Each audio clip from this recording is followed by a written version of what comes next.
Hello and welcome to the great White North, your destination for the iciest cold takes from the frozen wastelands of the north. I'm your host, Charles Constantine, and with me is NP. Say hello, NP. Hello. How are you doing today? It's so hot today. I'm just sweating my Oh, proverbial breasts off.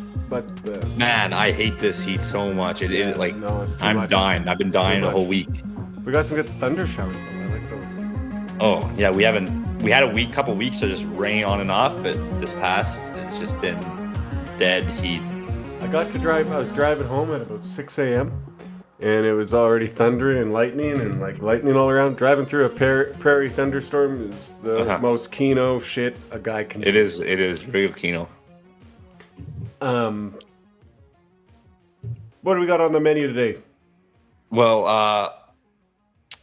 I guess we will have Renee or Australia Fair on later for a little interview, seeing the in-depth analysis of Australia and living in Australia. I will do See, everything in my power not to simp, but I promise nothing. well, I'm sure you'll do fine. You can keep it dialed in for the sake of the show. I know you can do it. I'll hold my farts in, I'll try not to simp. I'll do all that. I'll be That's a good just boy. I'll terrible. be a good It's boy. terrible. I All don't want to right. hear it. Okay. But yeah, I don't. She's from Australia. I don't know. Again, this heat. I don't know how they handle that heat down there. Oh I could man. not live there 24/7. I need the cold. I need the balance. This 1 week of this 25 degrees plus. That's enough for me.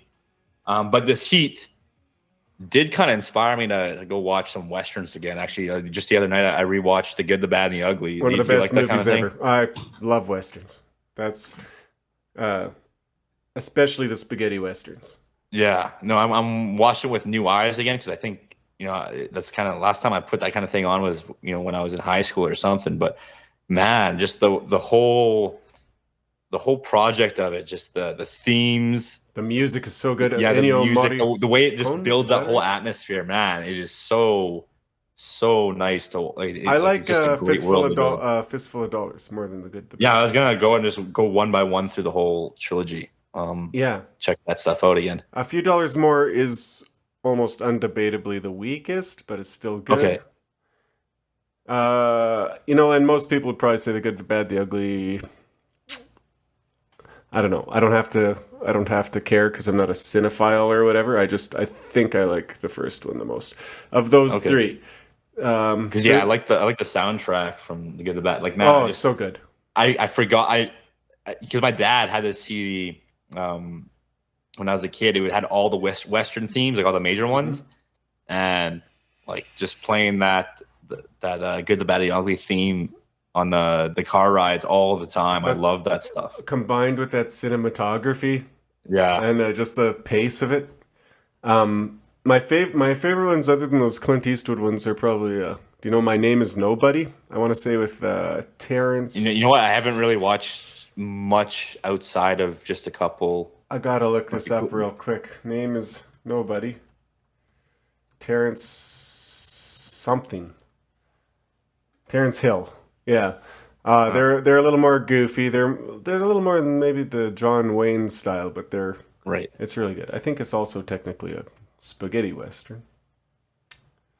Um, yeah. Oh, you know what my favorite modern one is? Is the Coen brothers redid True Grit.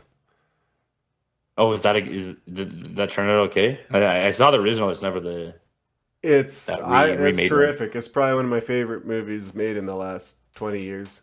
I like the Coen brothers Nice. a lot too, despite some No, obvious. they got some good stuff. Um, But yeah, no, like, you just see that kind of thing, and you're like, damn, I want to be those guys. Like, damn, I would love to be Clint oh Eastwood just yeah, going no, around, man. Clint That's Eastwood so it's so is. cool. I don't think like a manlier main character has ever been Hmm. made. I get you sound like boomers for saying, but they're right. The boomers are right No, in they're that they're instance. not They're wrong. Like 100% it right. is sweet stuff, and like or like even Lee Van Cleef is Oh yeah. like his characters are so dialed in. Oh yeah, he's such a badass. I like when they're shooting each other's hats off, or like Oh yeah, shoots like at his boots or whatever. Yeah, that's um He's such a sinister presence, man. He's scary in that. It's so Yeah, good. he has that laugh and everything. Who's I think yeah, I was gonna say that little mech, the ugly of the the ugly three. He's a great actor looks too. Whatever. yeah, he embodies that kind of He like has 99% of greasy. the lines in the movie. Yeah, no, it is funny. uh, guys like that almost. Eh? So, have you watched a lot of westerns overall, or you just getting into Not this? really. It's well, I saw quite a few when I was younger. Like when dad would put them on, but they don't really. Yeah, You're just like, damn, people shooting each other, cool. But now I'm kind of like, let's see this stuff again with new eyes, and now I'm seeing them. I'm seeing, wow, this stuff really is. It has a lot to it. And like I said, you just want to you want to be there. You want to be in that in the mix. I saw The Unforgiven too. Did you see that one? yeah. Long There's another time ago though. Clint Eastwood one from the That's old 90s. Clint Eastwood. Yeah, He's older now, and it's like this. and He's this towards coming the end back and of did the cowboy era. I yeah, remember yeah. that scene It at was the like beginning it with was the a big '90s movie. It was early '90s. the big machine gun at the beginning. I think I seem to remember the wagon flips open and they got the Gatling gun and mow a bunch of guys down. I might be mixing them up. No, I don't. I'm not sure if that's the same one. Hmm. This one starts off with like a whore gets cut up by a guy who had a small dick. Oh He laughed at yeah, him for having a small dick, and yeah. then he cuts her up, and they're like, the whores are like, let's get this guy, redacted, and Right. then they're like, let's rehire this old bounty hunter, and that's Clint Eastwood, and then Right. it has all these themes about this living one life, and then having the wholesome life after, that all that so kind of thing. I've heard that one described. I think as like almost like an elegy for the Western or Yeah. lament for the Western kind of thing. That's exactly the kind of vibe that it gives off. It's still pretty good, and I think it has some pretty decent ratings, decently appreciated. But yeah, it's kind of like, hey, these old guys dying off at the end of their life, and the new up and comer realizing you can't really fill the shoes. Mm-hmm. Actually, the last AAA video game I played was Red Dead Redemption back in when that came out, 2018, and it was all about the same themes too, like the end of that era. What do you do? Everyone goes and joins Buffalo Bill's Wild West show, and it becomes sort of a show. Your past becomes just sort of a commodity. Yeah. Nobody gets it. They're all a bunch of dandies. Yeah, no one really lives it. They're just kind of LARPing it. Yes. Well, I wonder if we'll hit any of those themes. Probably. I think, we'll see what we get into. I think this is a good time then to transfer over to the interview. We're going to bring on Renee here in a second. Have a good talk here. Let's jump on over. All right. All right. So we got Renee here, otherwise known as Australia Fair. She's been in the scene for a while. She does some good content on YouTube, especially audio books. I think she's read Evola and a couple other things. She does some art too. I think just posting on her Twitter. I think you did this one of this Pythagoras art. Yeah, I don't. Yeah, go on. Sorry, continue. No. You tell me about it. Yeah, so that was my first picture that I made for myself that was more of an abstract thing. I normally just sort of paint landscapes and stuff like that, and I've only gotten back into art the last 6 months, but I've been reading some of the ancient Greek philosophers, and I felt like I needed to make something for Pythagoras because he gets a little bit forgotten, so I went ahead and did that. That's cool stuff. Yeah, so you're in the scene. You're from Australia. I think you go by what, Ned Kelly Stan on Twitter? Yeah, Ned Kelly Stan on Twitter. I've always just known you since I got onto Twitter way back in the day as the fashy Australian redhead. So, of course, that immediately entered my... Anyway. Yeah, everyone seems to know what I look like. I guess my appearance is the worst kept secret. Well, you sound like a redhead. I do have reddish hair, so yeah, you guessed correctly. Yeah, so I guess what we wanted to do here is just kind of talk about some of the comparisons between Canada and Australia, because I think there's some similarities and maybe some differences, and kind of uncover that. And I think you're a pretty strong Australian nationalist, as far as I can tell. You might be a little bit controversial, you were saying. So I think we'll dive into that. And I guess the first thing I want to know is, in the day-to-day life of Australia, what kind of things do you see? Like Canada, we have, diversity is our strength, multiculturalism, the whole deal, like shoved down our throats nonstop. I'm assuming it's pretty similar over there, or what do you see on the streets there? It is pretty similar. I guess it's hard to make the comparison. I've never been to Canada, but like, as far as the actual demography of the people who live here, the diversity of the citizenry now is noticeable. I mean, I've lived in, obviously it's been years apart, so it's hard for me to compare perfectly, but I lived in Perth and also in Sydney, and now I live back in a smaller city that is my ancestral town in Australia.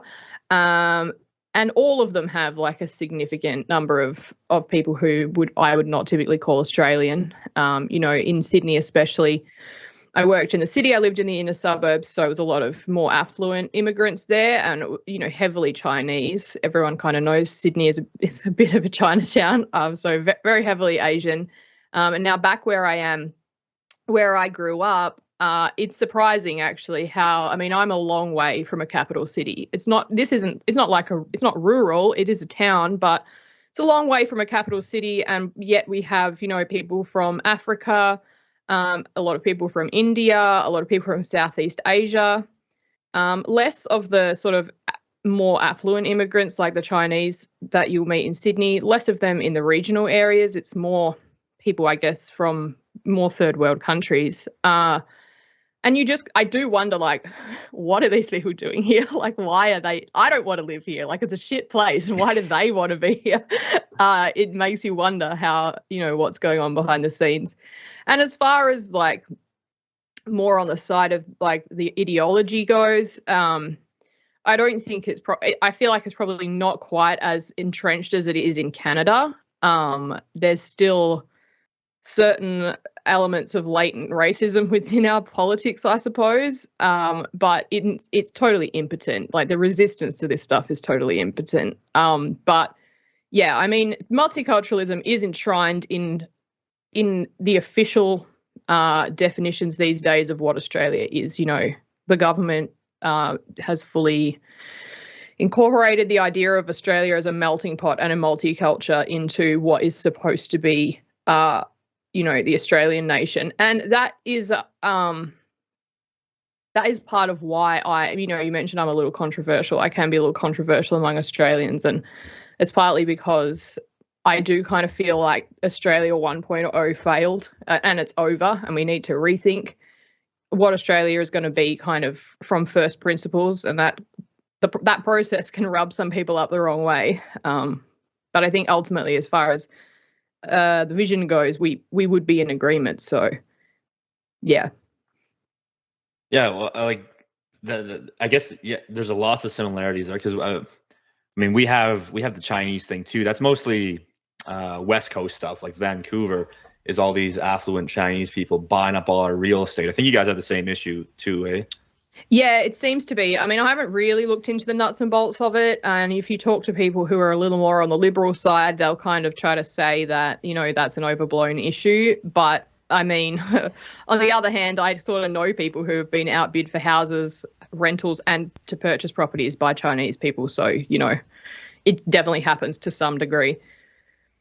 Yeah, that's one thing here that I think, I mean, MP, I don't know if you've seen much on this, but I think even liberals are willing to admit, like, yeah, I know the Chinese are driving this up. No, absolutely, and explicitly, and even on like Trudeau will address the problem now and then, and it ended up being nothing. He did nothing about it, but he promised to put a moratorium on foreign ownership of housing. Yeah, that's right. So yeah, everyone recognizes it. It's funny how we're willing to admit that. I mean, we're obviously impotent against doing anything about it, but at least there's people willing to admit it on all sides. But then in terms of everything else, like, yeah, it's just everyone come here. You, as soon as you touch feet on the ground in this place, you are now considered Canadian. And we got it in the rural areas too. Like, I think there was an article the other day, like they're trying to pump like thousands of immigrants into these small like BC towns. And again, like you said, brutal living conditions in terms of weather there. And then same thing here. Like, it's ice cold, gets down to -30. There's even been -40 days in winter here. I saw a new escalation of that the other day. Of course, in my city, the multiculturalism's been going up for 15 years here. But I was on the way out to the farm, way out in the boonies, and I see two people walking down the highway, and lo and behold, they're a couple black people. I was like, I don't think I ever seen any black people out this way. Never mind walking down the road for some reason. I'm like, boy, you're lost. You're real lost. Oh, they walked from Africa. Yeah. Yeah, I mean, when I was a kid, I never saw like a real black African, like a Somali or whatever. I never saw one until I was older. Like, I was probably 11 or 12 years old. I remember traveling to Perth on holiday. That's the capital of Western Australia. And like, I was staring at these people. Like, I'd never seen a really dark black person before. I was amazed. And now, like, I see them every day where I live. So, you know, that's we're talking a 20-year time span. That's a pretty significant change. Yeah, yes, no, that's been similar to us. Like, because now we have, like, my city has Somalian gangs entrenched in certain areas of the city. Like, it used to just be, well, you know, I think we had an issue with Pakistanis as far back as like the 70s or 80s. I remember my dad telling me that we had, like, when they first got here, they were like forming Paki gangs, and now Somalians are doing that. But I mean, it used to just be mostly natives and their gangs, and now it's like native gangs are having wars with Somalian gangs. Like, yeah, no, it's crazy when they start fighting with each other. Well, yeah, like, I don't know. That was one thing that we've touched on the show before, is you mix all these people together, and like, yeah, you're all the same, and then they form these ethnic tribes within your country, and then it's not even that they're just fighting like white people. It's that they're fighting each other. Like, you see these Arab Muslim guys. Native guy comes in his shop in a Muslim area, and like, they're losing it on the native guy. That's the extent it's gotten to. I don't know if it's similar with your I don't know, Aboriginals there, but I mean, I wouldn't really know, to be honest. I will say, as an aside, they have had also issues with Somali gangs and Somali crime in Melbourne. I've only been to Melbourne once, and I don't really follow the news from Melbourne, but I know that's been an issue there. Yeah, I mean, it's funny, like, the Australian Aborigines, I don't want to say anything also that's going to, like, seriously, you know, get your channel in trouble or anything, but... No, go hard. Yeah, we don't care. I mean, everyone knows kind of the deal with the Australian Aborigines. You know, they're a pretty unique race. On average, their mental capabilities are not really up there compared to a lot of other ethnic groups. And, you know, it makes them hard to get along with. I don't like to, you know, go hard on the Aborigines. I consider it basically an apolitical point. I mean, they are legitimate inhabitants of this country. They were here first. They are what they are. So we have to try to work with them and get along with them and find a solution that's going to work for everyone. They're not going to change. So I don't see the point of being angry about them being who they are. It's a question of fauna more than polity. Yeah, exactly. And I mean, it becomes frustrating, obviously, to live with them. And they don't cope well with living with us. So, you know, obviously there could be much better arrangements than what we currently have. But then you bring in all these new people who don't get it and don't have a history with it. And yeah, of course, Asians are going to be racist against Aboriginals. I mean, come on, like, of course they are. They're not going to get along. And it just creates more difficulty of you know, we have this racial tension of white Australia and the Aborigines that needs to be resolved through, you know, honest policy. And then you bring in all these other people who have their own interests and are going to have their own racial biases and so on. It just makes the situation far more complicated. I don't see how it really helps anyone to add this extra layer of racial tension and complication. And yeah, like the Liberal politicians, I don't mean the Liberal Party is confusing, because in Australia our centre-right party is called the Liberal Party, but like the libtard politicians, they're not going to admit that like all these Chinese people are going to hate Aboriginals. They're going to act like they're going to be the POC coalition, but it's never going to work like that. I mean, come on, like it's totally unrealistic. Yeah, that's pretty much the same thing that we have going here with our Indigenous people. It's like, okay, we got to work together, and we both just inhabit this land. Like it is what it is. But yeah, there's this whole other layer added now. You're bringing in these conflicts. These people that come in here do not give a shit about those people's backstories. Like, it's kind of a sad story, like the broken people. But again, all this new level, like all this new layer doesn't actually help them. At most, what happens is you see these like non-white politicians get into positions of power, like these Sikhs in power, and then they go on the news and they use the natives as a battering ram against white people. They don't actually care about what happened to the natives. They just are like, hey, this is another good opportunity to further my political career. And again, that doesn't help anyone. No. Yeah, exactly.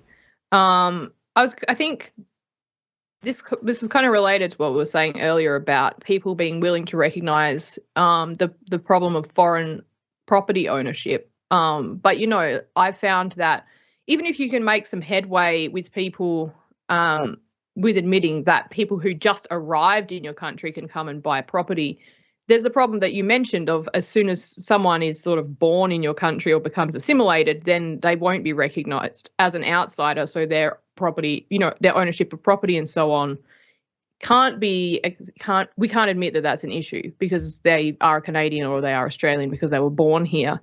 So yeah, like even I can't remember how that was related to what we were just talking about though. I'm sorry, I lost my train of thought there. But anyway, that's as far as you can get with it with Conservatives, is to admit that, people who just arrived may be an issue, but anyone who has become assimilated, you can't criticize at all. Yeah. It's like this person is now here, so that's just what it is. Yeah. And I mean, all that does, at least from what I've seen, is it's taken away from any possibility of having a coherent nation. Like, how do you exactly? You just have to strip away whatever made it what it was in the first place, because it's exclusionary to someone who has been entrenched for different reasons. Like, you're an immigrant from some third world country that came in the 90s.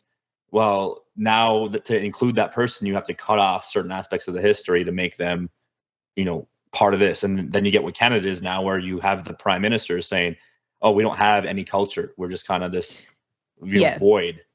Yeah, I mean, you're everything that made you what you were, everything that made you any kind of cohesive whole is reduced to nothing. Like, it will be reduced to absolutely nothing. Which, I mean, I would say in Australia, according to at least, official commentary on it, it already has been pretty much reduced to zero. And I think that, it's funny, like, in a way, I'm kind of less patriotic than a lot of boomers who I know. I don't do basic patriotism. I don't celebrate Australia Day. I don't just even display the flag, although that's for different reasons.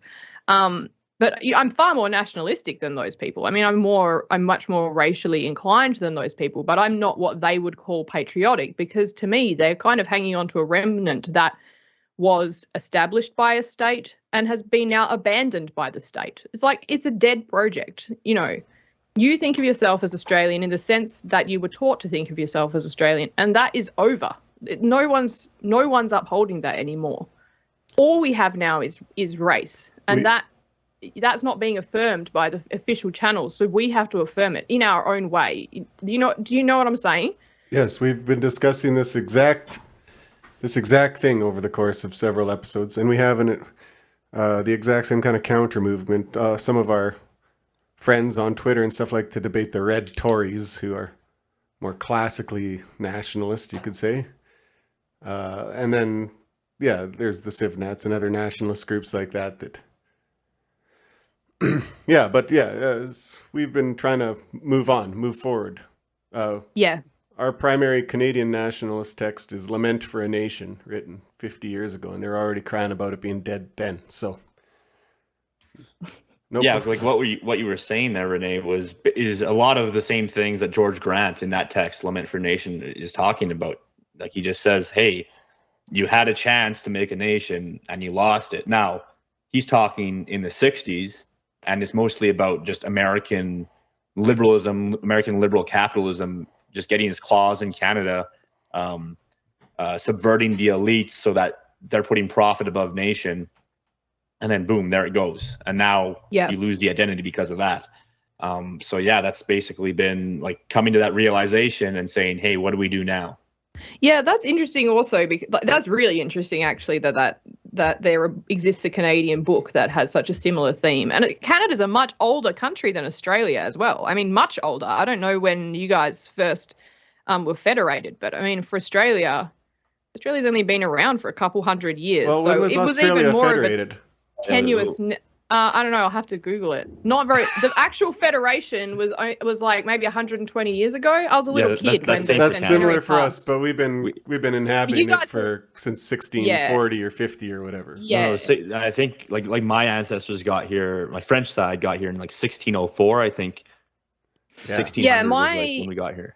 Western Australia was colonized after the East Coast. But my family arrived here, and they arrived in this town pretty much when it was established. So the late 1840s, early 1850s.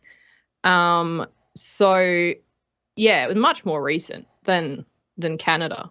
I didn't know you guys were federated so late, though. I don't know. It was like 1867. Yeah. Jeepers, Charles. The counties. What are your counties or states? What are they called? Provinces. They're called states? Provinces and territories. Did they see themselves as separate countries, or was Canada kind of vaguely? No, it's more complicated than that, but also kind of less so. There's Quebec, the French, there was Upper and Lower Canada to start, which was the French and the English, and then there was just kind of basically the whole West, and then you had various maritime kind of things, but then. I'm going to gloss it over, and plus I'm going to get it wrong and get a bunch of nasty comments. No, it's fine. Just get it wrong. Slowly, I don't think Saskatchewan, my province, became a province till 1905, I want to say. Wow. And then, Manitoba was 30 years before that. I don't know. There you go. I don't know all the details of the formation of Australia either. I didn't really listen in school, so I'm not a history buff on the mundane stuff. Western Australia never really wanted to join the Australian Federation, and soon after Federation, we actually voted to leave. But believe it or not, the authorities in England did not allow that to happen. They said no. So now we're part of Australia. Was there a reason for that? Because we obviously have Quebec's a big example. A bunch of French guys just want to get out of here, and they were kind of bullied into joining in the first place too. What's the deal with Western Australia on that regard? I don't honestly really know. I mean, obviously the racial makeup is pretty similar. It may be skewed more towards one of the. I mean, Australia is basically British and Irish. I don't know if Western Australia was a slightly different combo than the East Coast, but it was very similar. So I think it was probably more economic concerns or just the problem. I mean, at the time in the late 1800s. It was not easy to travel to Sydney or to Melbourne. So it was a very, very long way. So perhaps it was just a matter of feeling like we couldn't really participate in the political process. But I don't know for sure, to be honest.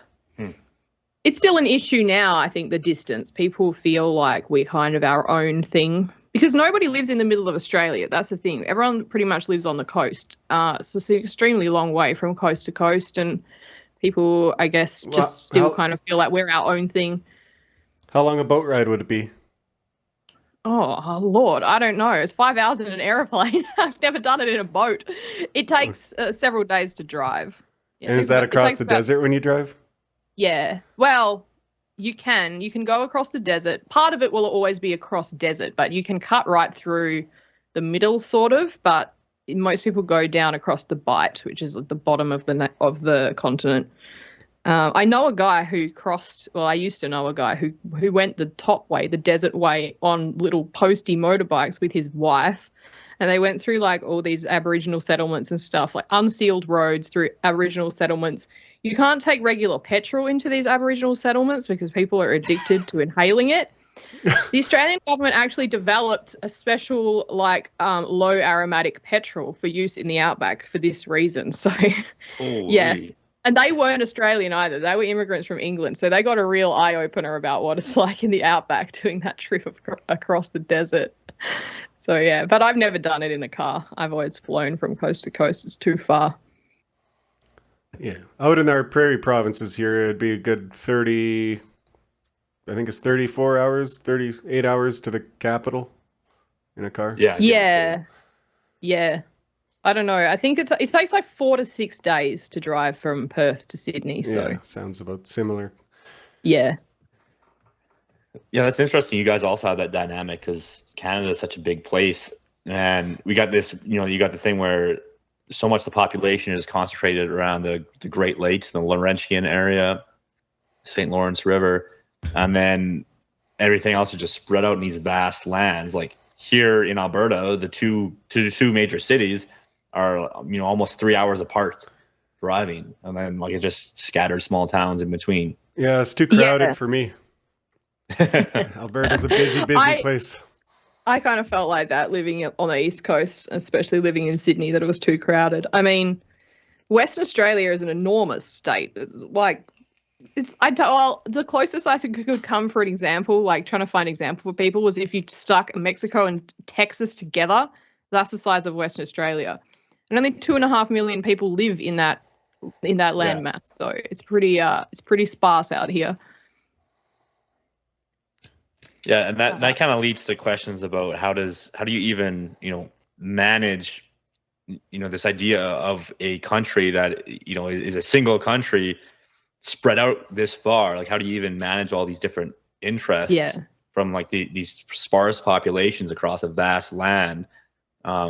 Especially like for us, when we have people in Ottawa kind of ruling us and they're densely packed in that area, it just doesn't seem, especially now in this day and age, it doesn't seem like the model that benefits the average person now.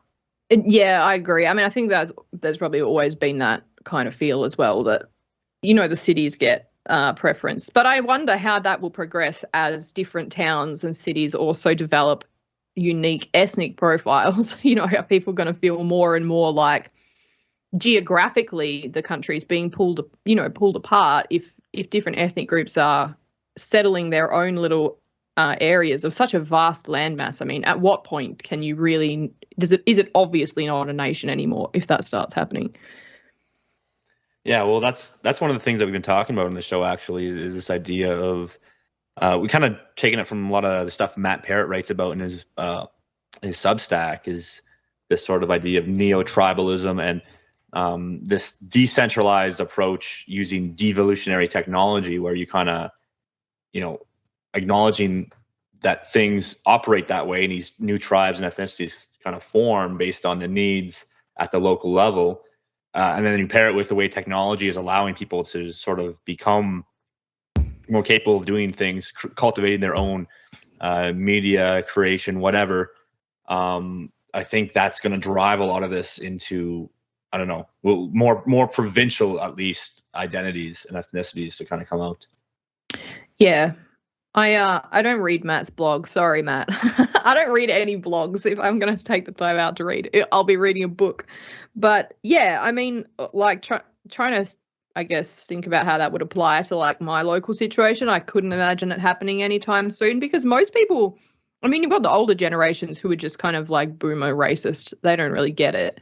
Yeah. Younger people, like most of them are so liberal, they've bought so much into the mainstream that I think unless you lived in a major city, trying to get a community together locally, I mean, it's just hopeless. I think that phenomenon geographically dispersed, it's already happened. A lot of us are far more open and friendly with people we know online than anybody we meet in real life, because I think it's hard to find people, in meat space who you can feel like you can make a real intellectual connection with. So yeah, I don't know. I was just thinking about that this morning, and to tie it to Canadian nationalism.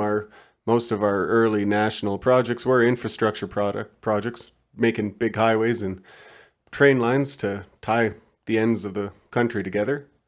Now, similarly, we're making internet technologies. The internet's just the so I was thinking like Uber as a means of distributing work. That's they do it evilly and it's dehumanizing, but I think we'll probably wind up with some sort of common or collective project systems like that would be that will tribe around, like. Yeah, that's interesting actually. Like a hop on, hop off work hub type thing. Yes, they're starting to exist. Yeah, driving is the obvious first like test case what Uber did, because everyone can drive. It's like the easiest job in the world. But they're quite common in programming too. Yeah, it'd be interesting to see how far you could push it into more skilled tasks. Yes. I don't want to think about what the software that comes out of that kind of programming project would look like, though. Right. Well, I mean, but the thing is, and yes, it sounds like a terrible thing, and it requires so much more managerial input and oversight. Yeah.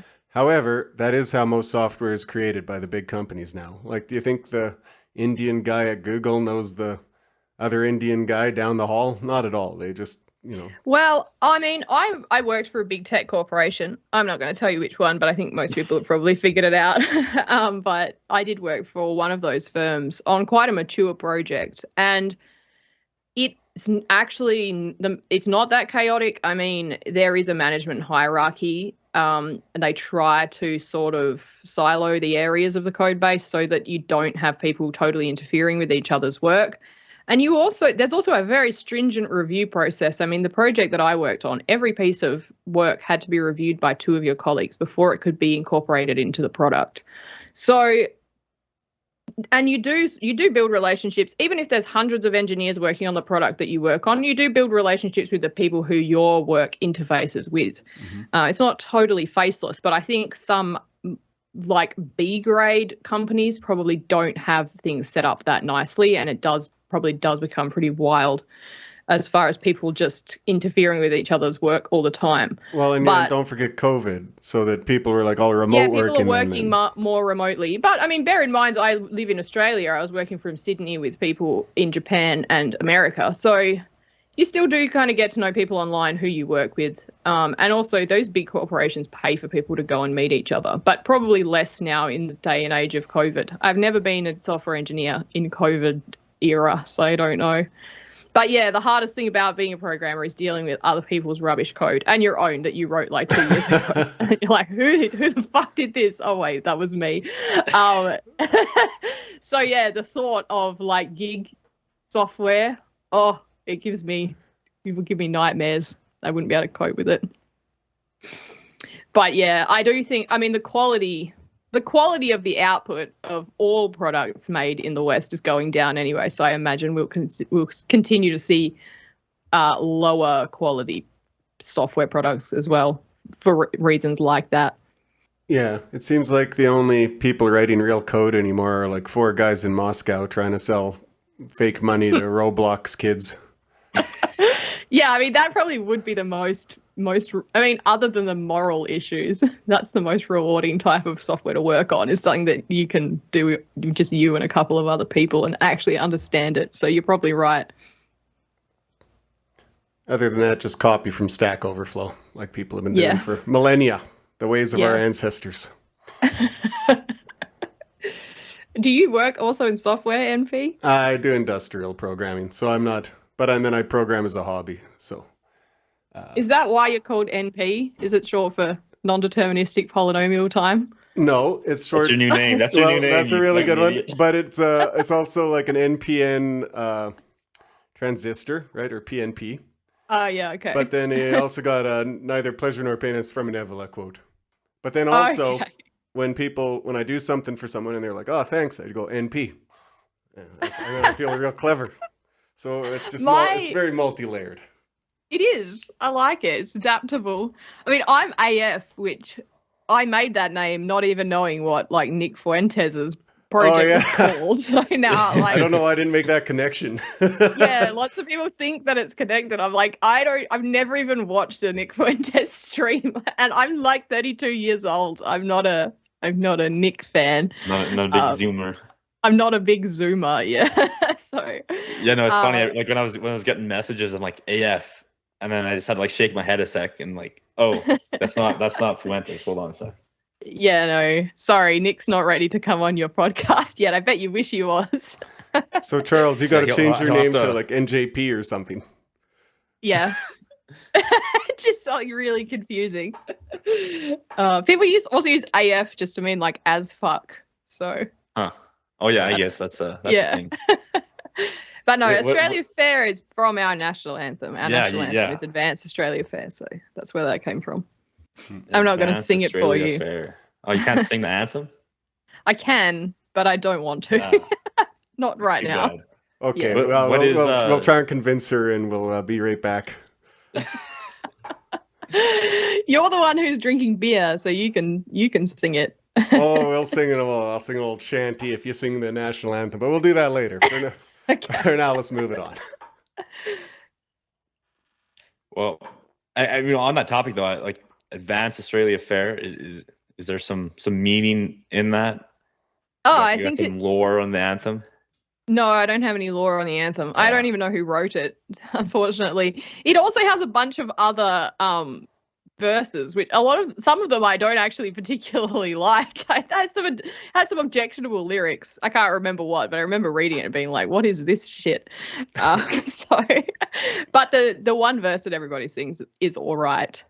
There's always been a debate about the Australian national anthem because it's not very good, but then people want to switch it for stuff that's worse, like Waltzing Matilda, which is a folk song about police watching a homeless man drown himself in a river.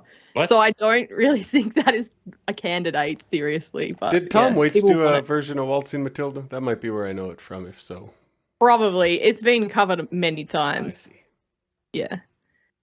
I mean, That would in be a awesome. way, it appeals to me because it has like it has a similar vibe kind of to the Ned Kelly story, you know, of like the wild bushman versus the authorities and the tragic hero. So in the colonial times, like that stuff is right up my alley, but realistically speaking, I don't think we could use it as a national anthem.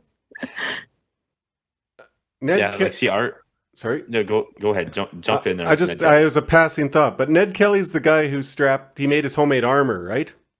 Yeah, he did. It's funny, like a lot of people just know about him and his armor and how he died, but yeah, he was so Ned Kelly, I'm just going to tell you the story of Ned Kelly, all right? You guys can cut it out if you think it's too boring. Okay, I'm grabbing a beer if I'm sitting for a story. You start. I'll be right back.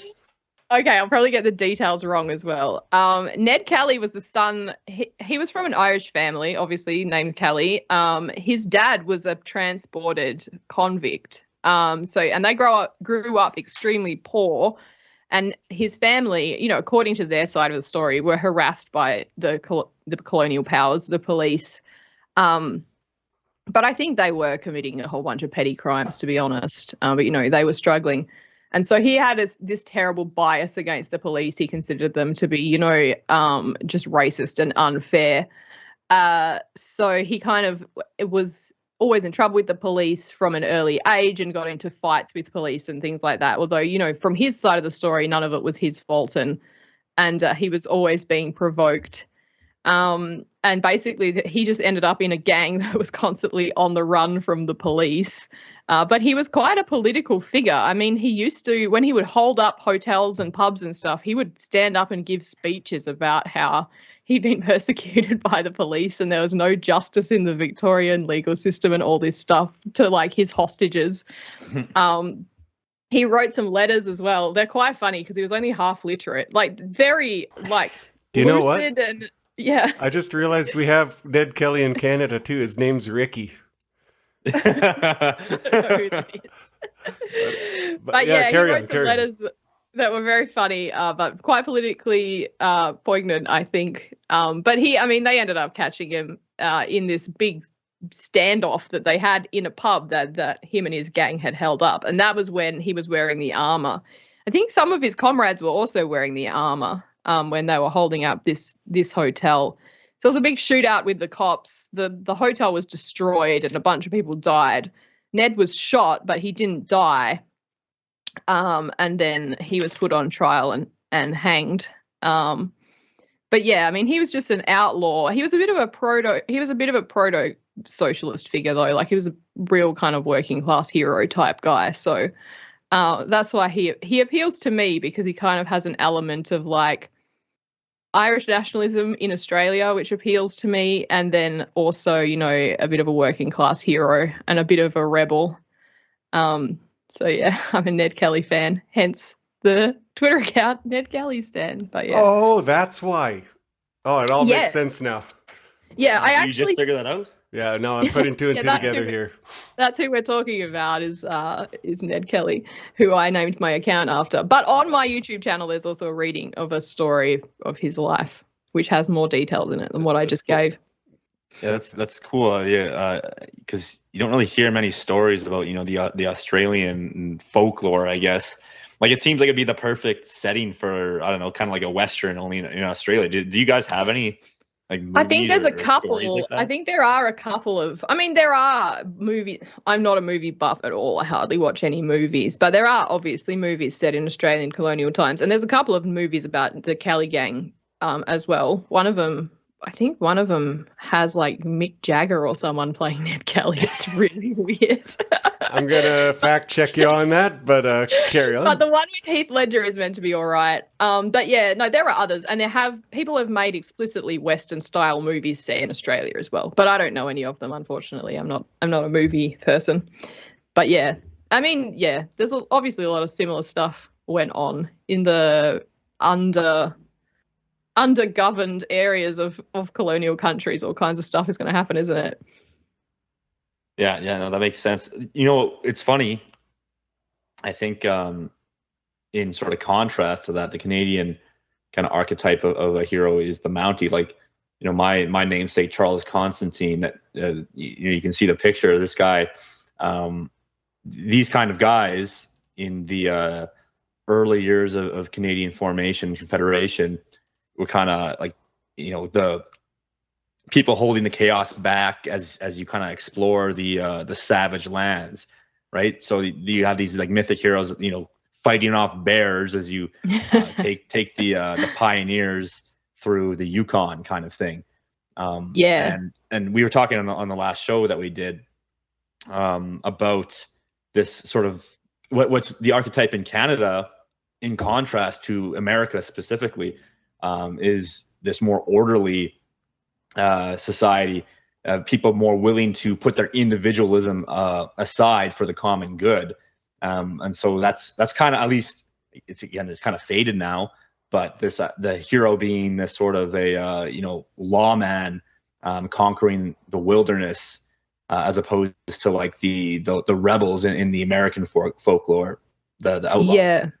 Yeah, I think Australian folklore and folk myth is a little bit more of the rebel flavor as well. The thing is that Australia, and being a very hard land as well, especially in the northern parts, very hot and dry, was pioneered largely by transported convicts who were, essentially white slaves, right? Most of these people, many of these people had committed very minor crimes, if crimes at all. So, it was pretty much a slave trafficking project.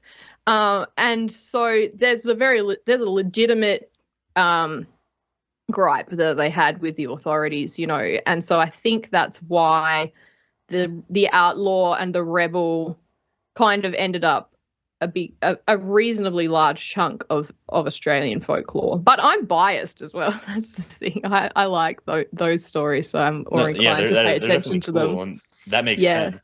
But I think especially in those very early days when we were really pioneering, it's quite hard, I think, to get behind the authorities. They weren't very nice. So, it was always kind of going to be the lower classes, I think, that were lionized. And I do think that's also given Australia a certain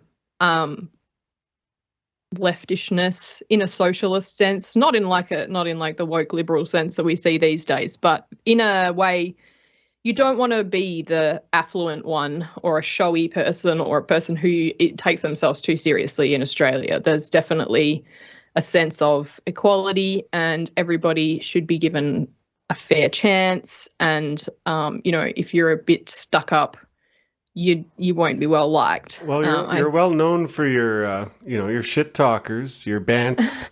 The Australians are known the world over for being able to hold their own that way. Although I'd say Canadians, like the ones that aren't gay or Chinese, we're pretty good at it too. But yeah, right. That's interesting because I think of Canadians as being very mild. Like even if you're not a pushover, you guys just seem polite and mild. I wouldn't be scared of a Canadian, but maybe I should be. Yeah, well, that's pretty fucked up. Yeah, it's buried deep down. You should be extremely scared of us. We're very scary. Okay. We wouldn't do anything mean to you, though. Yeah. No, we'll be nice, but we could be. We could be. It depends. Okay, I'll watch out. But that's the funny thing, though, is the way Canada gets that impression.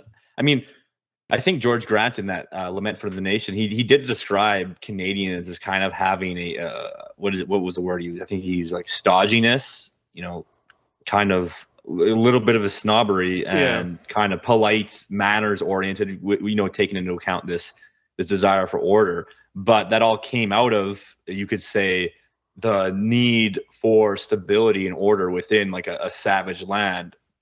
And the Canadian archetype also has this notion of like a rugged, savage environment, and then kind of constrain that into, you could say, a sort of a British, or Anglo sentiments. Because I mean, even they talk about in World War I, like Canadians being very aggressive and savage on the battlefield, like scary to go against. So, well, the one I was just hearing, I think Canadians and Australians and New Zealanders all did this, but they would often be laughing going into battle. Yeah, and that terrified a lot of Continentals and what have you.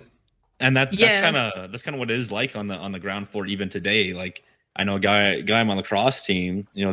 These guys get into fights and the same thing, like big smile on their face. They're just living it up, and then they come off the floor and they're right back to being a big gentle giant, right? Like these guys will, buddies of mine will go out for quadding or something out in the back country, ripping around. You go muddy and you do crazy shit, and then you come back and you're kind of just hanging out and being chill. Yeah, I think that's probably quite universal among country populations. the sort of athletic gentle giant archetype. Yeah. They tend to be good people. I like those type of people. I mean, that's the kind of people I kind of grew up around, but I'm naturally a bit of a bookish person, so I didn't really stay within the demographic I grew up in, to be honest. I kind of went off and had a professional life, and now I mostly keep to myself, but I definitely knew a lot of those types when I was younger.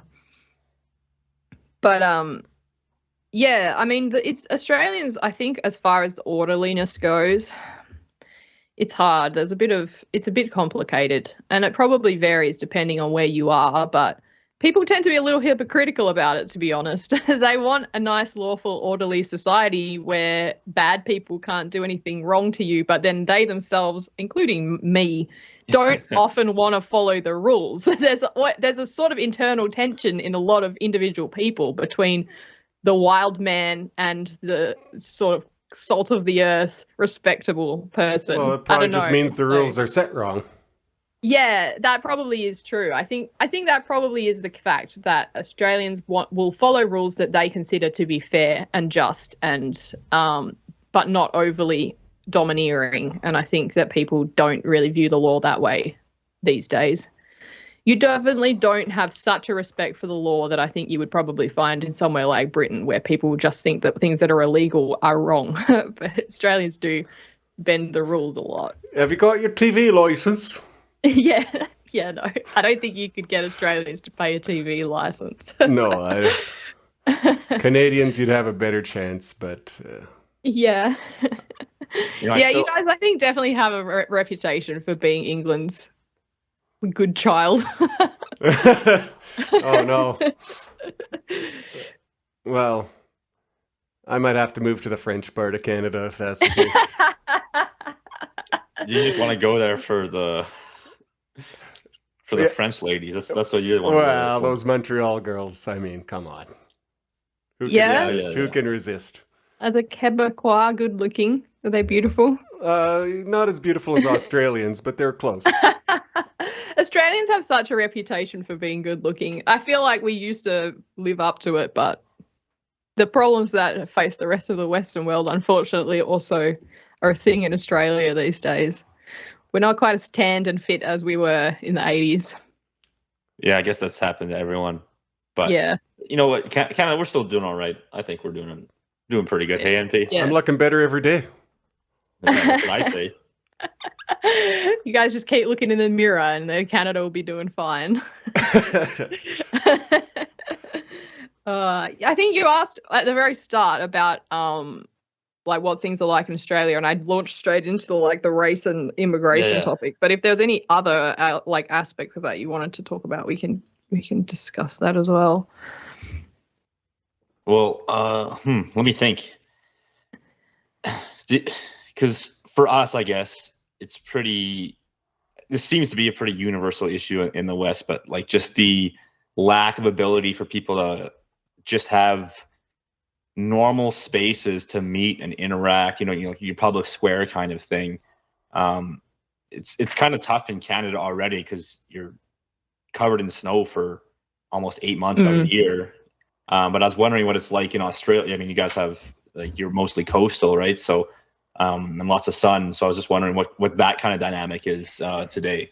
Yeah, I found it really hard. I mean, moving, and I think I have some personal insight into this because I've moved. Like, it was fine when I moved to the East Coast because I was working for a big company, but everybody I knew worked for the company. Like, that was pretty much the only way that I had to meet people. And that was hard because I was meeting people who were very much outside of like the caste that I grew up in. I was just like all yuppies, so I never really fit in that well. All the munchers. Yeah. And so I felt like I'd love to meet people who are from more of a similar background to myself. And I was totally at a loss actually as to how to integrate myself sort of into the working class in Sydney. And never achieved it. And then it's just gotten worse since then. Like moving back even to my hometown, people don't seem to really go out and do stuff very much. The public socializing seems to have almost died unless you want to go out at night, get really drunk and dance, which I don't want to do. And I think a lot of people don't want to do. There's really not much going on. And my sister, who is total normie, like she's not like me. She's not a nerd. She's not, not into politics or anything. She's just a normal person. She has said the same thing. She finds life quite sad because people just only talk to each other online. Like life is online now and nothing happens. People might meet one-on-one for a coffee or whatever, but they don't get together and do anything fun. And even if you want to, it's really hard to find things to do. I suppose sports, if you're not sporty, it's pretty hard. I converted to Catholicism. That's a whole other story. My dad's a Catholic, but I was raised Protestant and then decided to convert to my dad's religion about a couple of years ago. And I thought, surely that would allow me to at least meet some people. But I found even that is not social. It's it's aging. Most of the congregation is elderly or foreign. So yeah, it's really hard. And it's not just me being a reclusive nerd. Pretty much everyone I know keeps to themselves. My manager at where I work, he moved from the capital out here to work, and he said the same thing. He just can't meet anybody. He found himself a girlfriend, but he couldn't find any friends. So I think it's a real problem. I do think that it's a gap that the collapse of religion has left primarily, though. I think that would be the obvious first step would be if people went to church every week because it's totally reliable. It never used to depend on your individual interests. Everybody did it, but now nobody does it. And it doesn't revolve around drinking. Well, a bit of wine. Exactly. Yeah. I'm not a prude about drinking. I don't really drink anymore, but if people want to drink, it's fine. But it's not, you don't want your whole social life to just be based on intoxication. I don't think that's healthy. No, Yeah, especially not past 21. That's the big issue. Like, again, you basically described exactly the issue here is you can go out and meet tons of people, but you have to go to a bar at night. And I can go sober, but it's tough. It's terrible. It's awful. Why would you? Yeah, it's not fun, especially when it's cold. You already said the solution, and it's sports. And I think you should be a little less of a nerd and go try it out. Just go join a rec softball league. You don't got to be good, right? Oh, I think that would bring back childhood trauma. That's how you get over it. I had to get past a lot of trauma to box and all that, and it's been a big improvement. And find some people to go to the beach with, and let's play some badminton, that kind of thing, all stemmed from there. So I think that's a great solution, sports. But you're correct in assessing the problem, and there's not as many people playing. But it kind of weeds out a lot of, losers that way too. Most of the people who are then going and doing those activities are quite a bit of fun to be around. Yeah, I think that's true. I think that there are at least people who don't think that life just revolves around like getting up in the morning, smoking a cone, going to work, going home, and going to bed. Like the people who want to do something. Yeah, for sure. I should get into it. Sorry, Charles? What's a cone? Oh, a cone is marijuana. A hit of marijuana. That's a stupid name for marijuana. Well, it's like you just put the weed in the cone, in the pipe or the bong, like it's part of the apparatus. I don't know. I don't smoke pot, but that's what people call it. Man, you got weird terminology. Morning smoking is pretty popular here. We've got a lot of stoners. I know a lot of guys like that. Yeah. Yeah, it's terrible. Bake, that's what they call it. Yeah, same here. Oh, yuck. I don't know how people do it. They say, I'm not addicted. I smoke 6 of these things a day and I'm not addicted. Yeah.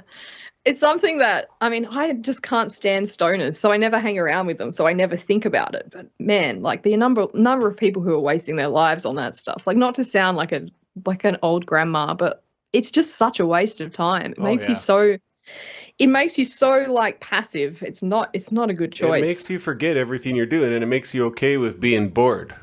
So it's it's the most, Yeah, it's debilitating. It's terrible. But yeah. But there are many such things in our society now that people use to just make themselves not care about how fucked up everything is. Yeah, if they're not doing that, they're prescribed SSRIs or whatever. So it's probably not much worse than that. It's usually both, from my experience. Most of them are on both. Good point. They unknowingly get anxiety from smoking weed all day, and then they're like, "Oh, I need something to do with my anxiety. I better get some more drugs prescribed." Yeah, that's true. You said you're a bit of a nerd and you're in tech. Did you ever have social anxiety? No, not really. I wouldn't say I'm outgoing because, like I said, I tend to keep to myself. But I'm very bubbly and talkative when I'm with people, so I never had any trouble making friends. The only time I had trouble was when I first got to Perth to university, because I never left. The first time I'd moved away from my hometown and I didn't know anyone, and I was pretty shy at first. But it's funny, I was just talking to someone about this on Twitter like 2 days ago. If you're in that situation, you have to just force yourself to talk to people. And I would sit next to random people in a lecture and I would turn to them and be like, "Hey, I'm Renee," and like hold my hand out, shake their hand, ask them their name, where they were from, what their parents did, just like ask them a whole bunch of questions and make sure you remember the answers. And I ended up knowing so many people. People were calling me, wanting me to do shit. And I was like, I actually don't really want to hang out. I had too many friends. I was like, leave me alone. But that is how you meet people. If you're shy, you have to just force yourself to connect with people. And there will be times when you'll get nervous and you'll say something really stupid. I said stupid stuff to people and I was like, oh my God, I'm so cringe. But that's just part of learning to be outgoing and talkative and bubbly. So yeah, these days I have no trouble at all. I work as a receptionist now. I talk to people all day, so never had social anxiety. But I have had serious performance anxiety about work. When I was in software, if I wasn't productive, I would just get into a downward spiral of feeling like things were piling up and I wasn't doing well enough pretty much killed my career, to be honest. It was just too much pressure for me to cope with. Mm. I never took medication for it, though. I have used sleeping pills, but I would never take anti-anxiety medication during the day. I mean, how could you function on that stuff? I can't believe people walk around all day on, like, Valium. Like, I don't know how they function. Yeah. I'd be drooling. Yeah, exactly. Exactly. You meet some people who are pretty strange, and then you stop to think about what they could be on, and it's like all starts to make sense. Well, that's the thing that blows my mind is how much people, like, they just need these substances just to operate. Like, I don't even drink coffee. Like, I'll have an energy drink, like, if I'm really tired after work and I need to do something like this. But like, I don't usually need anything to function day to day. And then I meet these people that are just, they can't get moving unless they have 3 different things. It just, how do you get that? I was on Ritalin for a long time, so I can't act too like I'm that much better than everybody else. I have ADD. Well, the thing that they call ADD, which I consider pretty much to just be a personality type.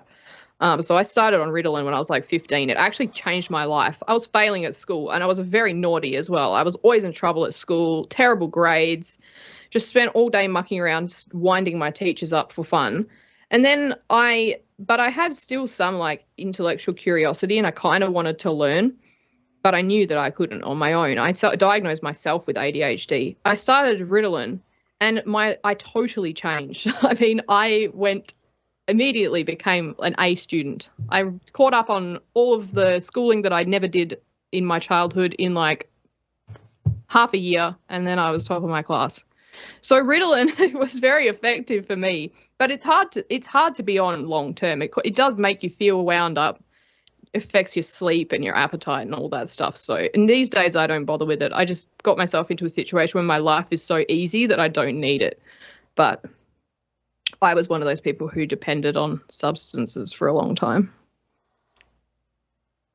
So there you go. I'm no stranger to substances, as regular listeners and friends know. It took fascism for me to kick most of them.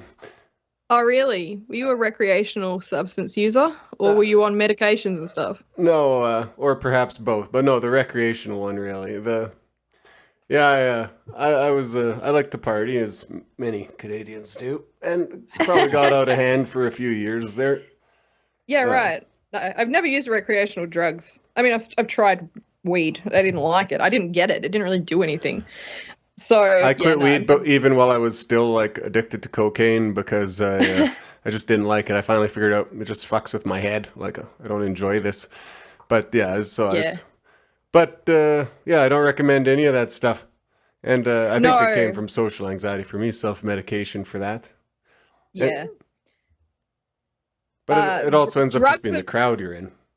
Drugs have done some terrible damage to my extended family, so I would never touch the hard stuff. Yeah, I've seen the other side of it, and it's not worth it. People always think that they're the one. Yeah. People think they're the one that's not going to get hooked and it's not going to destroy their soul, but it has to be somebody. And it's scary. It's very scary. That's a good point, because I mean, I jumped on. I smoked weed kind of casually, did psychedelics, quite a bit for 3 years or so. But again, I was able. I was just like, I'm done with this. Yeah. Never.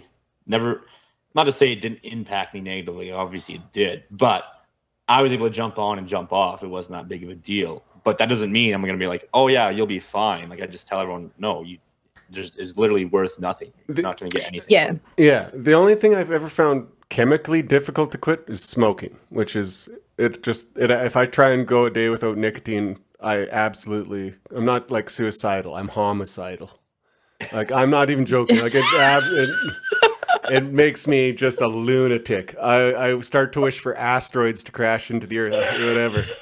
I actually have had a similar experience, which I never expected. I have a chronic joint pain condition, and which I mostly just put up with. But I tried this painkiller called pregabalin. It's like a high-tech nerve blocker. It's amazing, works amazingly well. But my doctor who prescribed it to me did not inform me that it's addictive.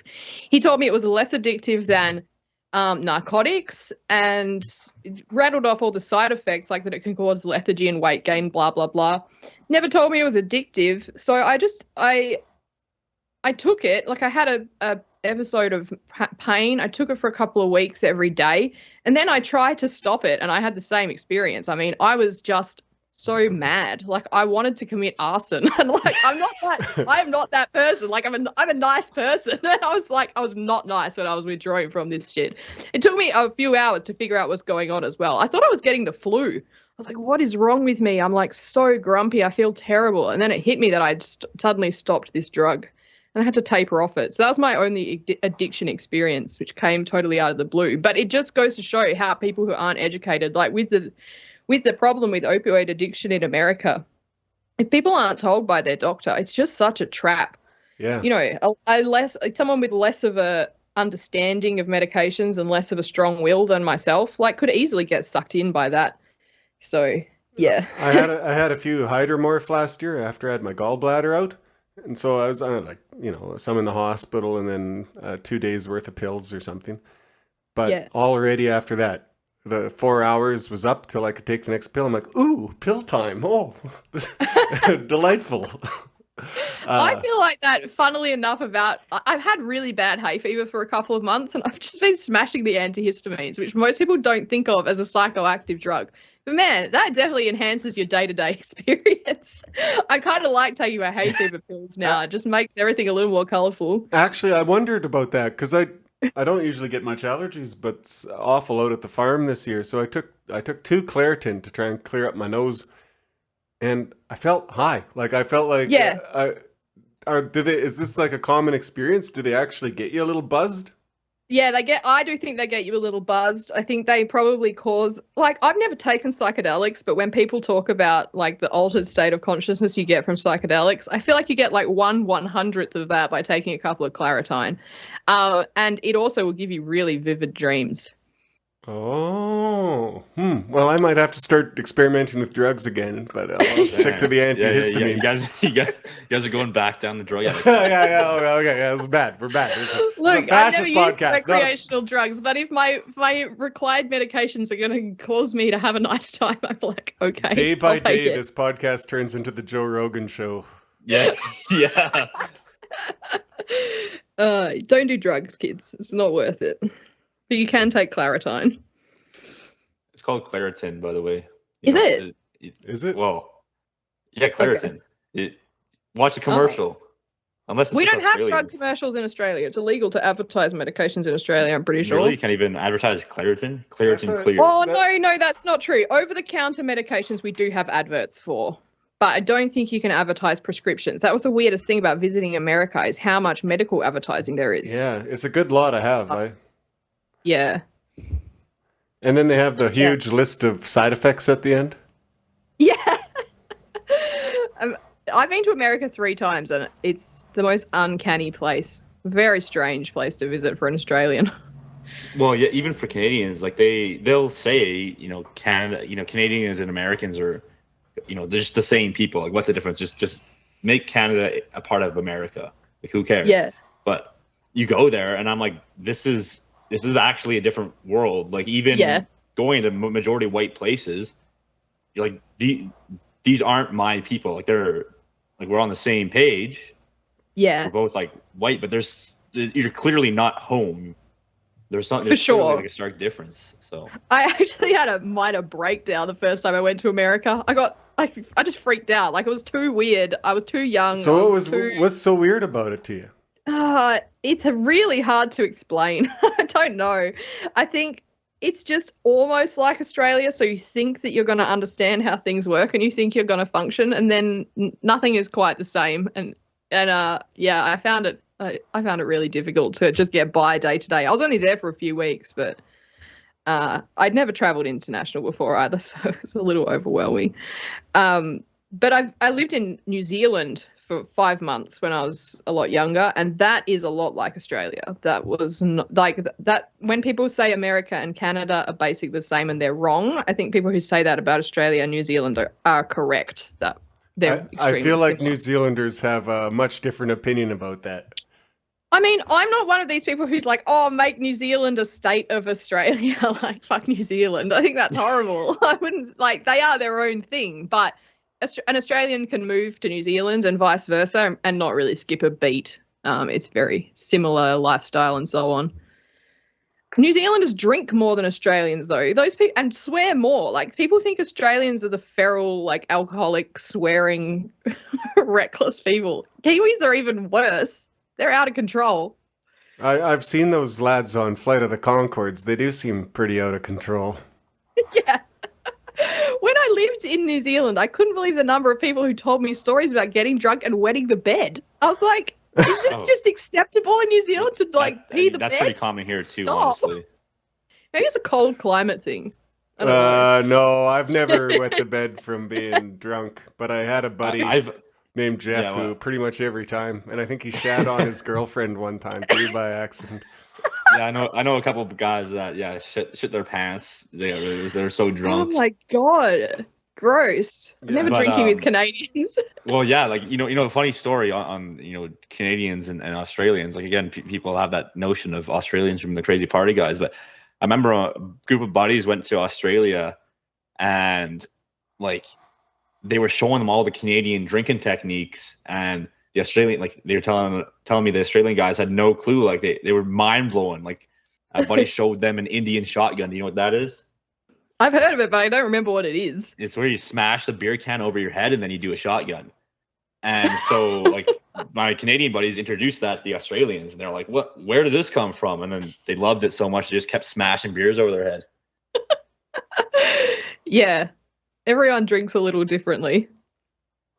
But I know some people who moved from Ireland to Australia, and they just kind of said like Australia has the combination of like the Mediterranean day drinking with the like British, Irish binge drinking. Like we will just start drinking at noon because it's hot, and then drink all day, and then get drunk at night. Yes, that's an interesting combination to have. Yeah, it's kind of like what we do at the lake. Yeah, that is lake day.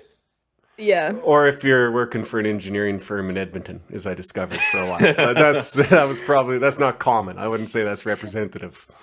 Yeah, we used to do that sometimes when I was working in tech, like, because we didn't have any set hours. You could take lunch break whenever you wanted. We would go for like a long lunch to the pub and have a couple of pints and then like go back to work and pretend that we were going to keep working. But you're not going to keep working after you've had 2 pints at lunch. You're just going to sit there until 4 o'clock. Yeah, we used to call 1 p.m. crossover hour because you'd have a coffee and a beer. Yeah. Yeah, we would do that. Have a beer, then go back to the office, have a coffee, and then go back to your desk and basically nod off. Like, you're not going to do any work. Anyway, do you guys want to talk about politics or? Well, you know what? Here's what we'll do. I got one more thing, I think, okay. And then we can probably wrap it up. But I guess the last question I had in that regards was: is there any sort of Australian nationalist right now that you're on board with to some extent, that is kind of on the same page with you about that notion of reconstructing the identity and kind of starting from square one? Is there anyone that you really like what they're doing right now? No, not to say that there isn't anyone, because I don't necessarily follow everyone in the like dissident right that closely. I'm a bit pressed for time, but no, I don't have someone who I feel like is doing something in Australia that I would really get behind. A lot of the prominent Australian figures I find ridiculous. I don't really want to name names, but people who are really I think I have a good idea. Yeah, like people who are really going hard with like Nat Sock type imagery, like celebrating Hitler's birthday in public and stuff like that. Like, okay, it's funny, but it's not going to work. Like, no one's going to join up for that, and it's not relevant to Australian history anyway. So, not to be really negative, but and also, I mean, a lot of people have gone crazy over the pandemic as well and really dropped the ball on nationalism altogether. So, but as far as anyone who thinks similarly to me, no, not really. I mean, I've talked with Joel Davis, and I've watched some of his stuff. And I mean, obviously he also does collabs with Keith Woods, and I always watch Keith's stuff, so I see some of Joel's stuff. Joel is pretty good, as in we agree on a lot, but he is nowhere near as critical of the lead up to our current situation as I am. So we don't really see eye to eye on that. So as far as someone who really wants to kind of just start from scratch and not cling too much to exist like 20th century Australian nationalism, no, I don't know anybody who has the same outlook as me, unfortunately. Interesting. Well, I guess that leaves you to pave the way if you want to do that. Yeah, I don't feel up to the task though, unfortunately. But I mean, you're right though. I probably shouldn't just complain on Twitter. I should probably try to like massage my worldview into something that I could spread to other people and get people on board with me. You could start with just an essay. Would probably do the trick. Yeah. I'll bet you could get published. Right. I reckon. Yeah, you reckon? I reckon. Where? Well, there's a number of places. You can find that at a number of places.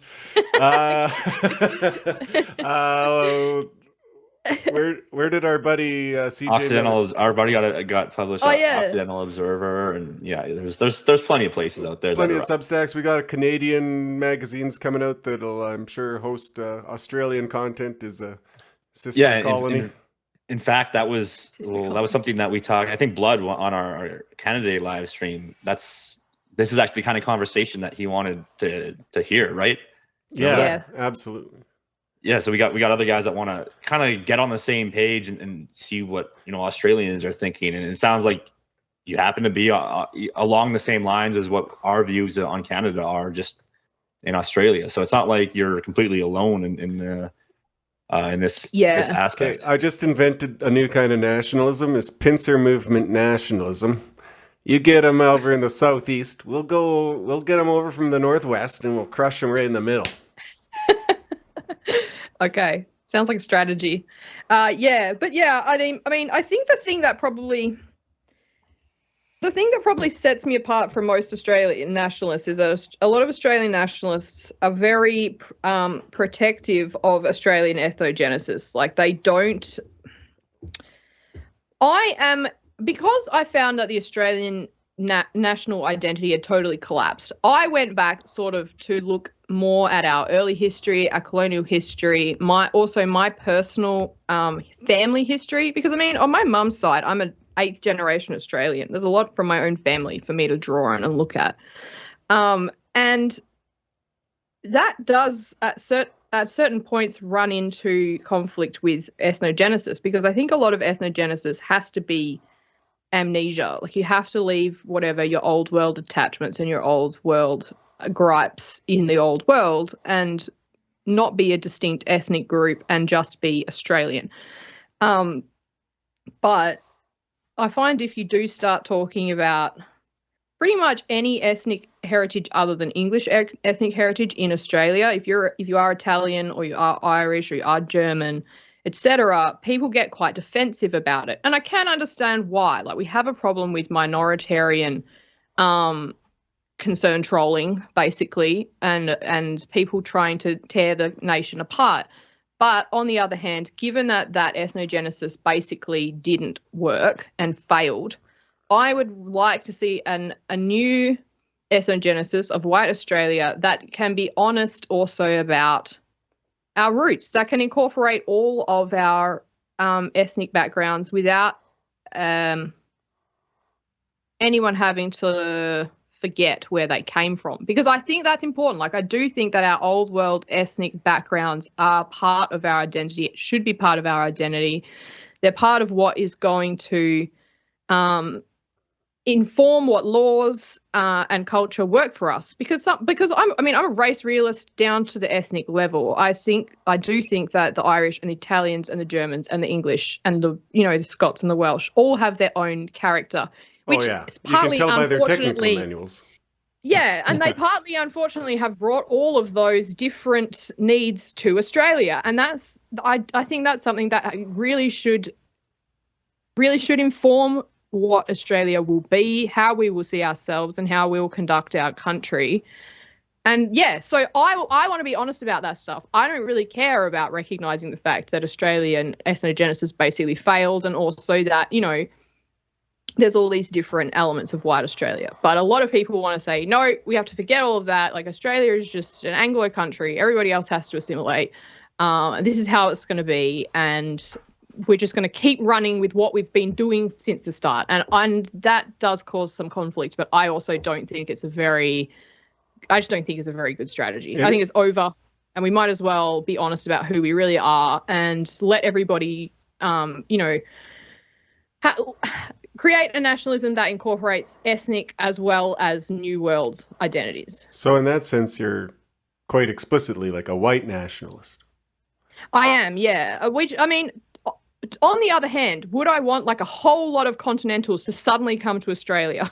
No, I wouldn't, because I think that would change the face of Australia. However, I don't think we're at risk of that happening. So yes, I am very similar to us. And we get the criticisms from the Europeans and stuff who obviously they'll make arguments on the basis like, oh, of course, the English are native to England, so everyone else can get out. We don't have the same luxury. Ultimately, exactly. we need to make a European descendant alliance here, which was kind of the original purpose of Canada to a limited degree anyway, French and English. So I'm about to sneeze. I'm sorry. I should have taken some of that Claritin. Claritine. But it makes white nationalism a more viable thing and more of it makes it a good solution and not as Whiggerish as Europeans would like to have it. I just think in Australia it's more of an honest nationalism. That's my thing. I do think that honest, like, it's cliche, but honesty is the way to go. The truth is the way to go. You're better off having something real than something artificial.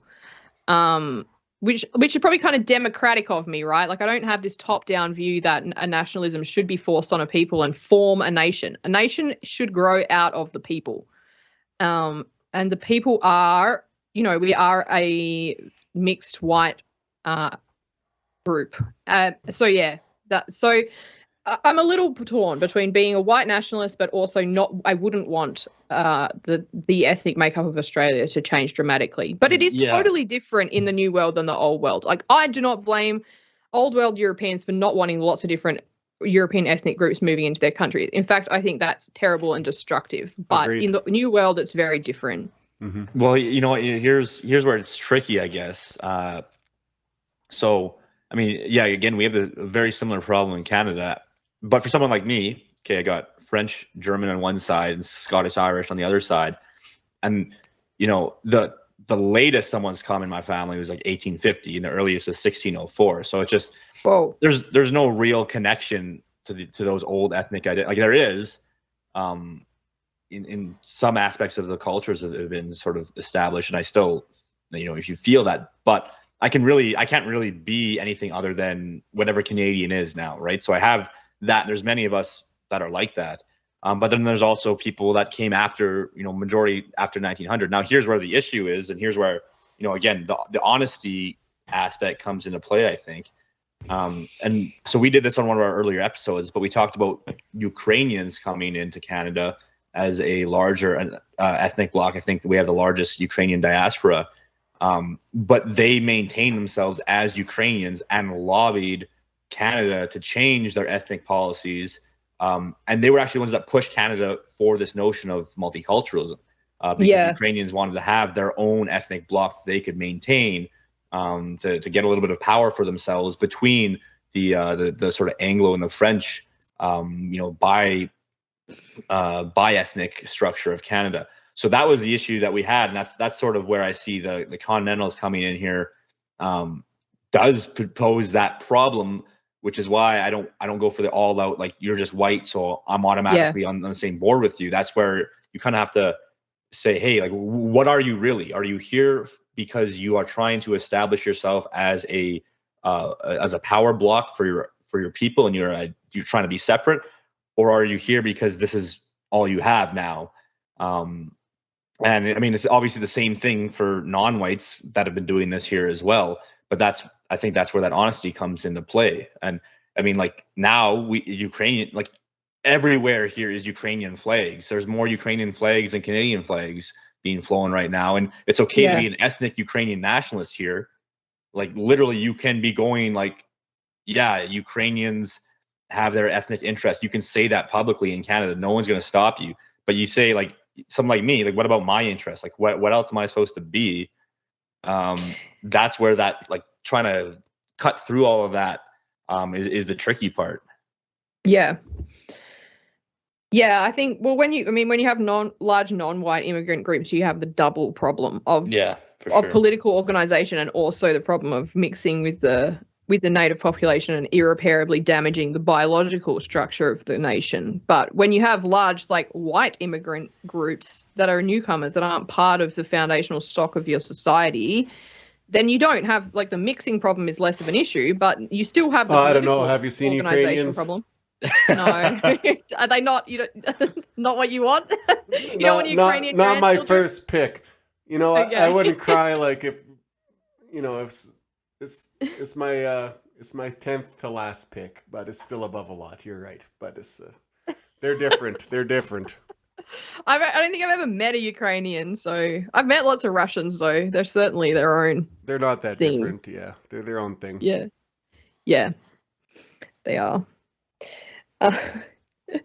But yeah, I mean, it's complicated. It is complicated. The question of ethnogenesis, the question of wanting to have a connection to an ancient ethnic identity, but also be realistic about the fact that you live in the new world and you're going to have a composite and partly artificial identity. Like, there's a balance to be struck between those two things. That's pretty much my take, is there's a balance to be struck between those two things. And if you are deracinating people in the interests of creating an artificial nation, you are probably on the wrong track.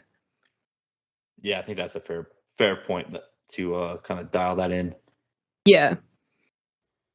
But could I, through like honest discussion and proper understanding, reach almost agreement with most just white Australian white nationalists? Yeah, probably. I don't think I'm that different to them in the end. And I'm a little autistic as well about like the conceptual outline of a nation, whereas a lot of people are much more focused on just the material, the biological, the economic. They don't care so much about how a nation views itself. But I do think that's quite important. I do think your symbols and your myths and your folklore are quite important. Yes, I wish we had more Ned Kellys, or I wish you did too, frankly, because Australian folklore is pretty cool. You know, we do it like NP. I think we do. It's just we don't get taught that stuff. Well, that's something we should definitely. We should be trying to uncover it more. But yeah, there's stuff to find. I do think, like, in a way, if I could change one thing, I mean, that's obviously there's a lot of things I would change if I could change one thing, but it frustrates me how bad our education is as far as connecting people to their own history goes. I mean, I remember being taught in school about Australian colonial history. And nobody ever made us feel like it was our history, you know? Like, it took me being an adult and doing the research for myself to find out my family had always lived in the same town, and all these things that we were taught as children were my literal ancestors. Like, we went and visited places on school trips or whatever that were like, oh, this is a historic part of this region, you know, this interesting place. And then looking at my own family history, realizing I had literal ancestors who worked in that place, who met in that place, who conceived children in that place. Obviously you can't, for each individual student, tie it back to their own family tree, but people don't internalize the fact that in the new world, I don't think that the history is your history, your personal history. You know, you were a part of this. I wish I could change that and make people realize that our history wasn't that long ago and it belongs to them, and that there's a lot of interesting stuff in there that you can draw on to position yourself in history and understand who you are.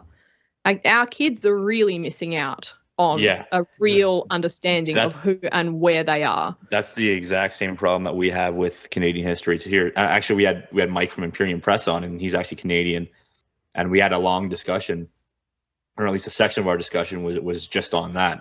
Like, you know, what can we do to fix that issue? Because so many people here have no clue. The history that was taught was just so boring. You didn't care. Yeah. Although what you just said here, Renee, actually gives us some more clues towards that we didn't get with Mike. That was your impassioned speech there, which I think I'm going to clip for the promo. It's good. Nice. But that brought it home to me. I remember visiting Batush and stuff like this. Yeah, so I think it's got to come from the family because it is individual to a great extent. But for your family to teach you, the family is important in history. They need some understanding of the country's history and history in general. So it's a cyclically degrading thing. Is Yeah, you it is. lose knowledge about your family, you lose knowledge about your country, and vice versa. Yeah, it's both sides things. I was lucky that my dad just gave me the whole rundown, like right back to 1720. Whoa. So I started cool. off with that, and then it was easy enough to slide your way into the rest of the knowledge. I actually got almost nothing from my family. Not to like criticize my parents, but man, I got nothing. Like I was white Australian. That's all I knew. My mom was an immigrant. She was born in England, and she's estranged from her parents now. She fell out with them as an adult, so that didn't help. But even from my dad's side, I mean, he just didn't know anything really. They just didn't really know anything. Australians, I think, especially working class country Australians, are pretty politically illiterate though, and historically illiterate in general. So I can't blame my parents. People just don't know. Yeah, same thing here. Which, I mean, like, I do wonder how much of that. I do wonder how much of that can be laid at the feet of the New World nationalist programs, though. Like, how much of our history was taken from us for the sake of just making people patriotic and blend in and all of that. Exactly. Like, it does come at a cost. The more you learn about history, the more complicated your identity becomes, for sure. Yeah, that's a really good point. I think that's what gets missed from a lot of people, especially in these circles, is they kind of get the updated firmware. They're like, oh, everything I've been lied to. I've got all this, and then they're like, okay, now I know what's up. And then there's more digging to do. There's deeper dives to go into, and then suddenly they're getting pissed off when people are like, hold on a second, there, bud. You got a little bit more work to do. And then they get mad at everyone that gives them a more advanced understanding of these things that makes it harder for you to figure things out. But, yeah, and I think you have to have patience with people who are younger or more of a newcomer. Like, I get frustrated with people sometimes for having mindsets that I actually used to have. You get to a point where you get fed up with white guilt stuff, having this pushed down your throat, and like, fuck you, we didn't do anything wrong. Like, white power, you go through that, and then and then I start looking into history and being like, okay, well, all right, I can be like, nah, colonialism was fine, imperialism was fine, everyone can fuck off and get over it. And then you look into your own family history, it's like, okay, well, actually, like, your first ancestors were transported here by the empire as white slaves. One of them was like starving to death in a famine and stole a cow, and then he was in Australia. And then you start to think, okay, maybe there's a little bit of white guilt. Like, maybe people did do something wrong. And it gets, it does get complicated. But I think working through all of that for yourself, it gives you such a strong foundation. You get a personal mental stability from really coming to terms with where you are situated in history. And that's why I'm so hard on being honest and having an identity that's rooted in the truth and not in a constructed nationalism. Yeah. Well said. I think that what you said about the foundation, that drives it home. Like, you start out here and you get, you have that, you're upset, just push back, be reactionary against the way things are. And you feel comfortable that you could just say, oh, fuck all this, I'm going to be, white and proud and whatever. But yeah, there's not much foundation to that. You have to do the deeper work. And I think that's one thing we're trying to do with the show too, is to kind of dig in deeper.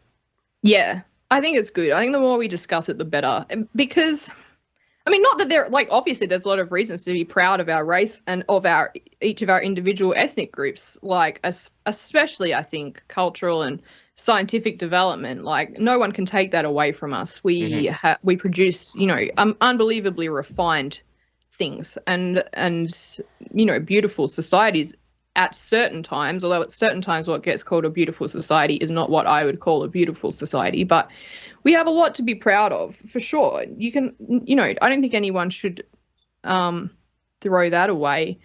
But But yeah, you can't be you have to be honest with yourself. And the liberals, the leftists, whether you want to admit it or not, there are grains of truth in the things that they complain about. And if you can't, but they're not being honest with themselves either. And I feel like for the average person, you can attack where they're wrong. You can attack where they're not being honest. But if you try to attack where they're right, you're going to fail. If you try to go up against the truth, you're going to fail. So don't try to attack your enemy where they're correct. It's not going to work. Yeah. No, good advice. I think most people in this sphere should always bring it back to that notion of the truth. Like, stay in line with that, and you'll be good. Yeah. But to do that, first you have to have confidence that you are right, that you are close, that you are closer to the truth than the next guy, and that you are being honest. And that's a personal, internal process of learning and breaking, working through all of the bullshit that you've been given as well. Because there's layers of bullshit that our modern worldviews are built upon, left and right. Like, it's kind of, none of it is honest. None of what you will get at a surface level is resting on a firm foundation, I don't think. Mm-hmm. Well, the good thing is I'm always right. If you guys want to be following the truth, then just listen to this show when you guys are online, because we have it dialed in already. So we did the work.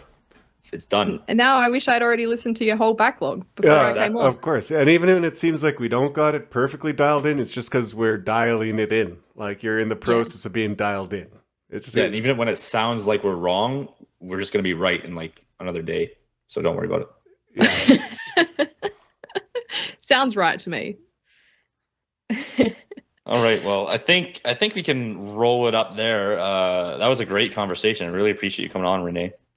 Happy to come on. That was really fun. I hope we didn't spend too long talking about drugs. That's the only thing I'm concerned about. No. But, you know what? If you saw the last episode, you would not mind it. Oh boy.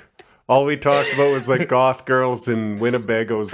Wendigos, not Winnebagos. Whatever. It was nonsense. It was isn't a Winnebago like a giant camper van? It is. Yeah, okay. Anyways, we came to the conclusion that goth girls are a new type of cryptid. So I don't think anything in this show is too far out of left field. You'll be all right. Yeah. I'm glad you didn't get me onto the topic of magic and fairies and telepathy and all that stuff, though, because we could have gotten weirder. We will have another episode where we bring in experts from all over the place, and you are more than welcome. Actually, we're doing a Halloween episode where we're rounding up all our weirdos. So if you're a big weirdo, then you are invited. I'd love to come on the weird episode. That'd be amazing. Okay. Yeah, we'll do a weird episode soon, if not. Yeah. Okay, sweet. Sounds great. Before you go, is there anything you want to plug? Yeah, don't follow me on Twitter. My Twitter is crap. But unless you want to hear stories about cats. But my YouTube is just Australia Fair. I occasionally will upload poetry readings and audiobooks and stuff. So if you want to listen to like continental literature read in a bogan female Australian voice, then subscribe to my YouTube. Yeah, I do. Okay, I'm subscribing right now. Great. All right, it was great to talk to you guys. This was really fun. Yeah, that was awesome. All right. All right. Take care, Renee. Yeah, you too. God bless. See ya. Bye. All right. Well, that was great to have Renee on. I don't know, what do you think? I think she had a lot of good things to say. She's not just a charming lady. She's a very intelligent one. And she's navigating a very tricky position between the ethnogenesis question, and one that we need to examine a lot more too. So and I think very worthwhile.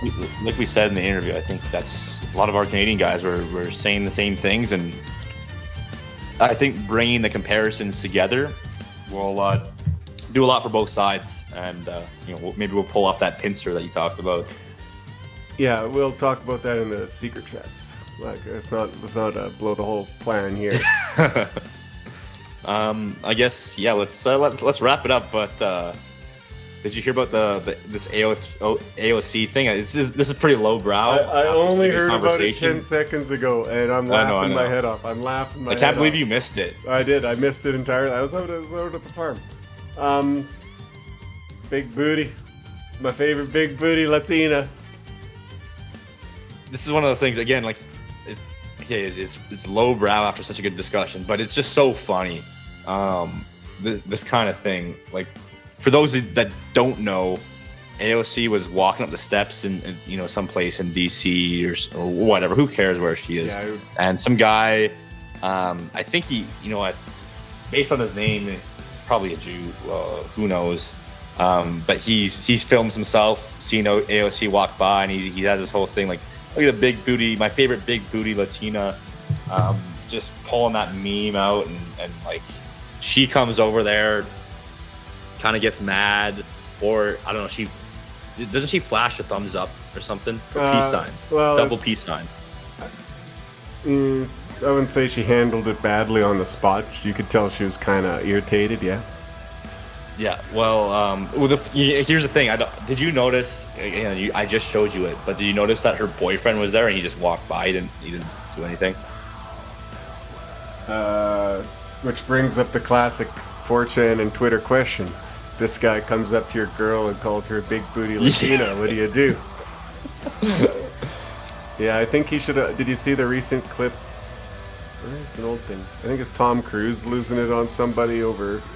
No, it was actually Tom Hanks losing it over a paparazzi getting in his wife's face. Oh yeah.